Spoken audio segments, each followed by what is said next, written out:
հայրենակիցներ, մենք հենց հիմա քիչ առաջ, րոպեներ առաջ, տեսանք, թե ոնց որ սովորաբար արդեն կենտրոնական ընտրական հանձնաժողովը սովոր է, որ պետքա գիշերվա կեսին մթության քողի տակ, հանցագործի նման, գողանա ժողովրդի վստահության քվեն, ոնց գիշերվա կես անվավեր ճանաչեցին տեղամասերի արդյունքները, նույն կերպ էլ հիմա գողանում են ձեր քվեն, ամոթ, ամոթ, ամոթ, ամոթ, ամոթ, ամոթ, ամոթ, սիրելի ժողովուրդ, ամենալկտի ու այլանդակ ձևով կենտրոնական ընտրական հանձնաժողովը, որը իրեն հռչակում է կոլեգիալ մարմին, ոտնահարում է մեր հայրենակիցների, 3000-ից ավել մեր հայրենակիցների ընտրելու իրավունքը, որևէ հոդաբաշխ բացատրություն կենտրոնական ընտրական հանձնաժողովի նախագահ կոչվող Վահագն Հովակիմյանը, ով ըստ տարբեր շրջանառվող լուրերի իր տան նկուղում արդեն բունկեր է պատրաստում, ու շատ ճիշտ է անում, որ բունկեր է պատրաստում, բայց այդ էլ չի փրկելու, չի կարելի նման կերպ վարվել ժողովրդավարության հետ, դուք եք խոսում, այ իշխանության կամակատարներ, դուք եք խոսում ժողովրդավարությունից, դուք եք խոսում արդարությունից, ոնց կարելի է նման արհամարական վերաբերմունք ունենալ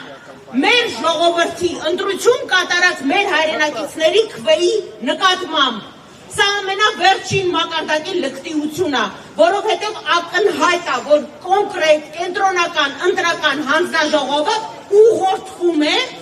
մեկ մարդու կողմից, ու այդ մարդը Նիկոլ Փաշինյանն է։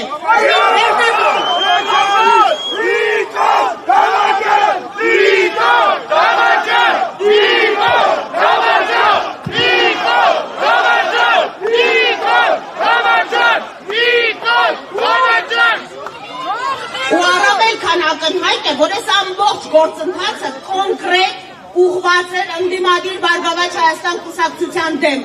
Այս ամբողջ գործընթացի հակաիրավական, հակասահմանադրական գործընթացի միակ նպատակը թույլ չտալն էր, որ Բարգավաճ Հայաստան կուսակցությունը հայտնվի խորհրդարանում։ Ես իհարկե հասկանում եմ, որ դուք սարսափած եք հավաքական ընդդիմության գաղափարից, որովհետև ձերը պառակտելն է,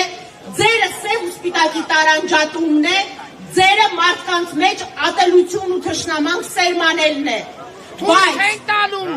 Բայց ժողովրդի այս ցասումը, ժողովրդի այս ամոթանքը դուք այս շենքում թառած պաշտոնյաներ ստիպված եք լինելու հանդուրժել ձեր ամբողջ կյանքի ընթացքում։ Դա ասել եմ նիստերի դահլիճում, որ այս ամոթի խարանը ձեր ճակատին ման եք գալու, որ դարձել եք իշխանությունների ձեռքի գործիք, որոնց օգտագործում են, բայց բոլորը գիտեն, թե օգտագործվելուց հետո նրանց հետ ինչ են անում։ Ամոթ ձեզ։